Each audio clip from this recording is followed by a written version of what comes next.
favorite things about this season is that Melissa, she's actually going through some stuff right now. Like, she's kind of depressed and she's really trying to get pregnant. Like, why do you connect with that story at all, or why do you think it's important that we're seeing that in Schmigadoon and she is, growing as a character? Absolutely. Well, I think what I've always loved about the show was, even in this fantastical world, the two main characters felt very real and grounded, and it was Cinco's choice to make them a couple that's not 18 and falling in love for the first time. That was even season 1.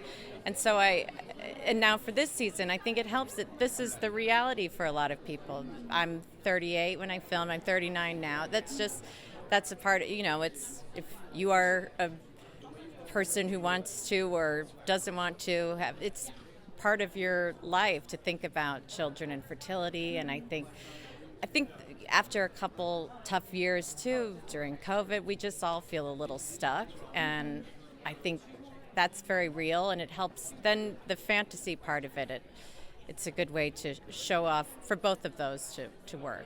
Absolutely. And we're halfway through the season. What's your favorite musical number coming up in the last 3 episodes? Sure. Well, or tease it, I guess. Cinco wrote me a song I love, but I think it's the next episode. There's a great Alan and Kristen. That's all I'll say. All right. Yes. Thank you so much. Of course, yes. Thank you. Hi. Nice to meet you. Nice to meet you. Congratulations on season 2 so far. How has it been being back when you got the call that they wanted you back for season 2? Season 2, right? Exactly. Well, we knew that if season 2 was approved, Cinco wanted to do like an American Horror Story kind of thing, which was bringing the cast and have them play different characters. So thank God Apple greenlit season 2. Yeah. And hopefully season 3, right? That's what I'm hoping for, because I have seen the whole season, and I just think it's incredible. We're halfway through right now. Sergeant Rivera's kind of got some sketchy business going on, but he's looking like he's a little forlorn that he wants to do more in the spotlight. I think he really likes the stage. He likes the stage a lot, but he needs to keep his composure in front of his his boss, Mr. Kratt. So, but yeah, there's a very fun and super fun reveal at the end of the season that I really enjoy. I really enjoy filming that. So is suffice it to say, is that your favorite musical number of the season, the finale one? No, not at all. No, my favorite is Bells and Whistles. Is without a doubt one of my favorite numbers. The Sweet Charity, when the girls pull that's Sweet Charity, right? The reference. Mm-hmm. There's so many references. I get so confused. So many. But that's a number that I really, really enjoyed. The opening number. I love the dancers. What Chris did with our ensemble is just beyond belief. Yeah, it's amazing. So cool. Yeah. We're hoping for a season 3. If you could bring anybody else from the Broadway world into season 3, who would you want to join and why? Idina, no? Yes. Yes, I think Idina, Robin Herder, my dear friend Robin, who kicked me many times backstage of the Ambassador Theater in Chicago. She used to kick my face every single night, and I thoroughly enjoy that. So Robin Herder. I love it. Thank you so much. Hi, Jane. It's so lovely to meet you. Congratulations so far on season 3, in particular this episode that just aired, Bells and Whistles. What was it like going through the preparation for such a big musical number like that? It was such a gift to get this musical number from Cinco. There's been such a joy for us that we get to play different characters in each season, and for our whole troupe of merry players. So it was that joy of sort of opening the script and seeing which 60s and 70s musicals we would be in and which parts we would be representing. And I was blown away with what Cinco had come up with for me. It took a lot of stretching. It took a lot of flexibility needed to come back. It really was Cinco and I just talking about what bells and whistles I could put in. So we exhausted my special skills list on my resume, and then he had suggested that I enter on a trapeze, and I was like, yes, this is like my favorite thing in the world to get to do.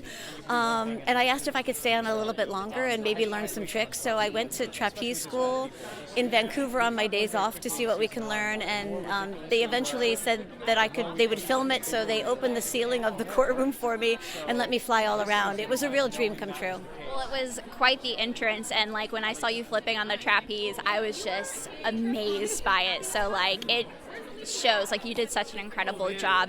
I'd say you put Razzle Dazzle to shame with bells and whistles.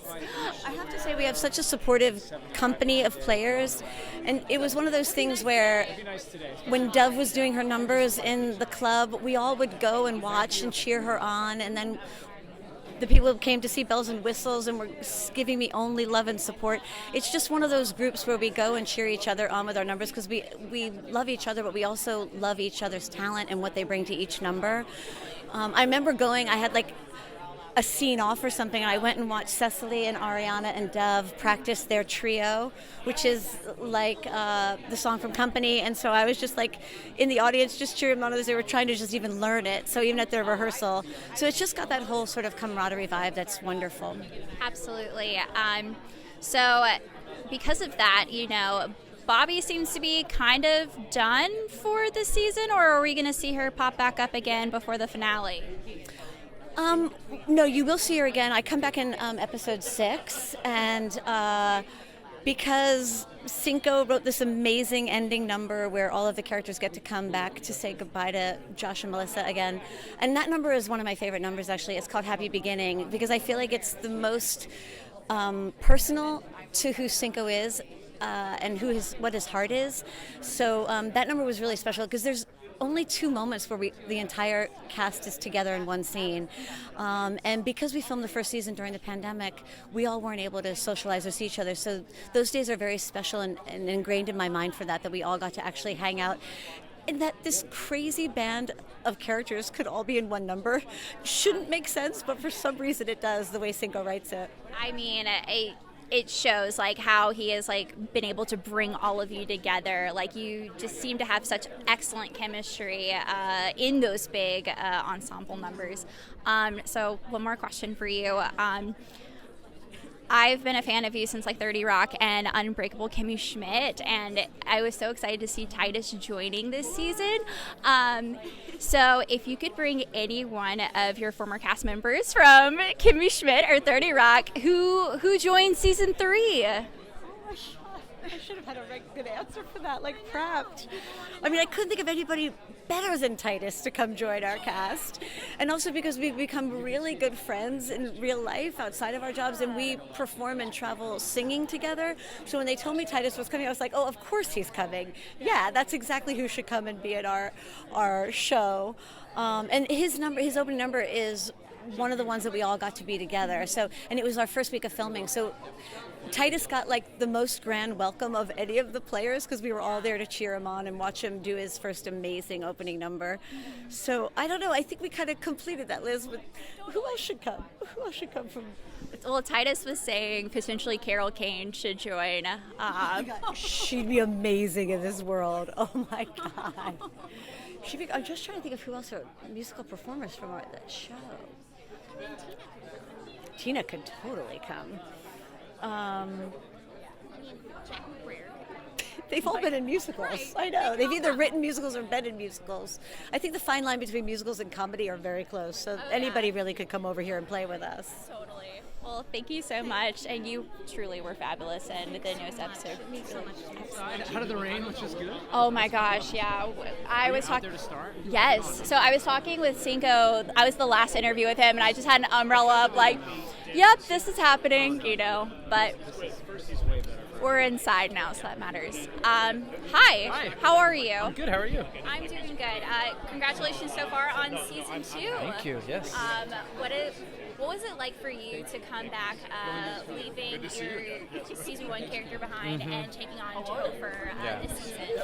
I mean, it's honestly a dream. Like, when do you get to do something totally different with the same people, kind of in a new world?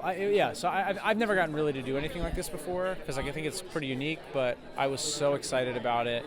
And, this was something that when we were filming the first season, we all kind of were joking about how we could maybe do another one. And we said, oh, well, maybe we'll just do the next group of musicals. And then that's what happened. So it's pretty wonderful. Yeah. I mean, so far this season, we're halfway through. I'm just enjoying so much of it.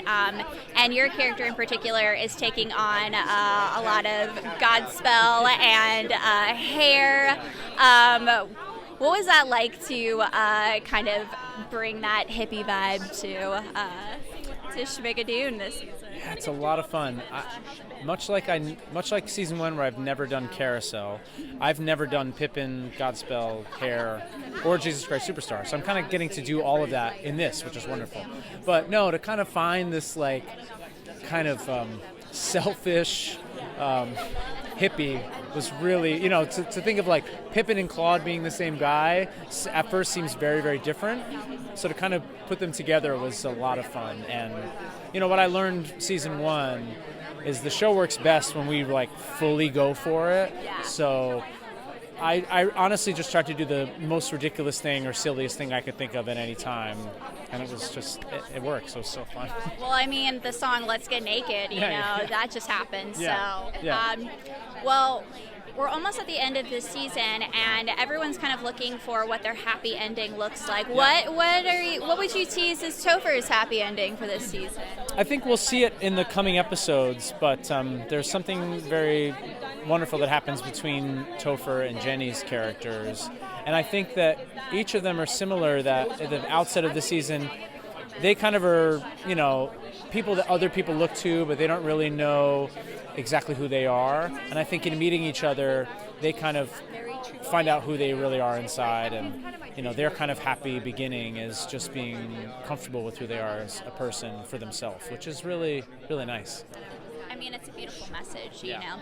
One last question. So, hopefully we get a season 3. Yes, if you could bring anybody from your Moulin Rouge cast, who would you want to cross over into Schmigadoon? Oh man, that's really hard because it's just an amazing group of people.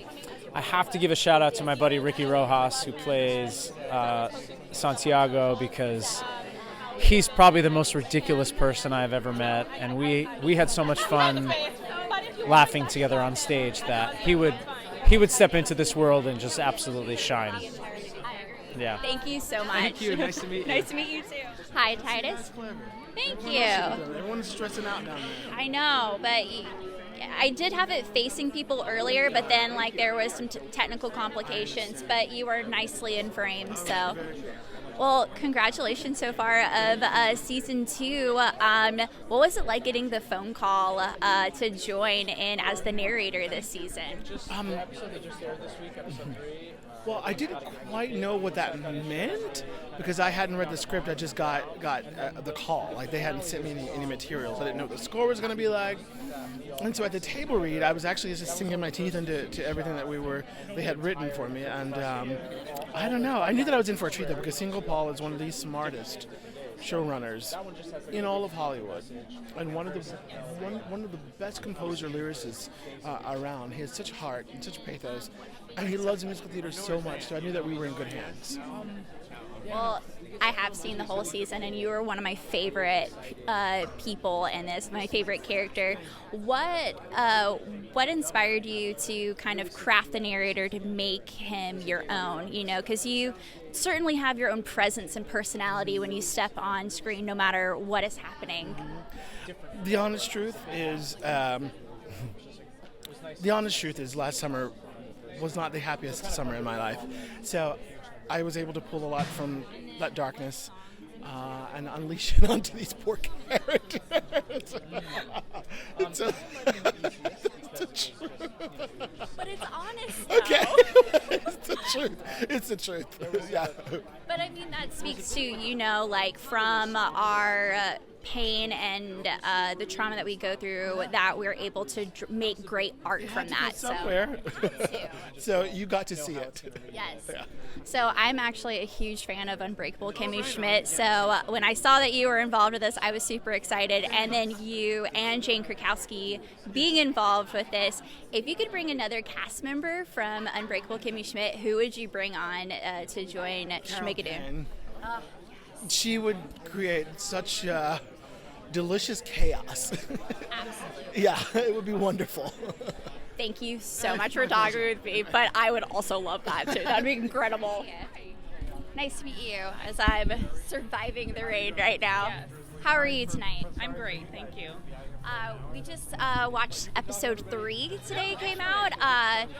I'm so enthralled by the set designs that you have going on this season, from Topher's commune to like the courthouse. Like, what was your inspiration for bringing all of that together?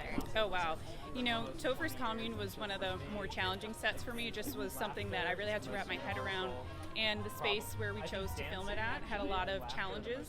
And just getting that commune vibe together, and the just the whole hippie vibe of it, in contrast to what else we were doing on the show that year. So that was a little bit challenging to take myself out of everything else.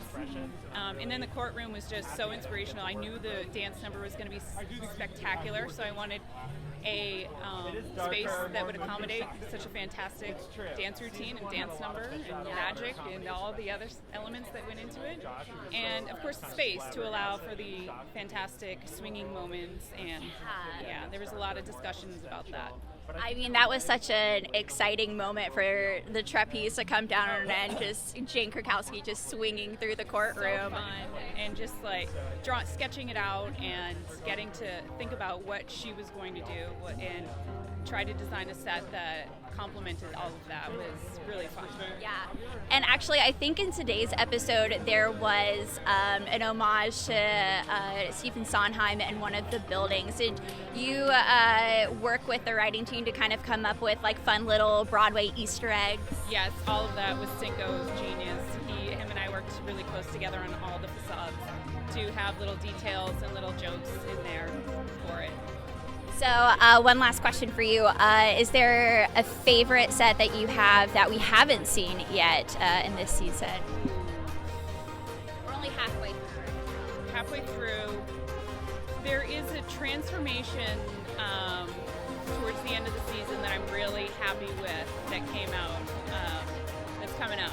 Okay. Yes, you'll see it. I'm teased. I can't wait. Thank you so much. You're welcome. Thank you.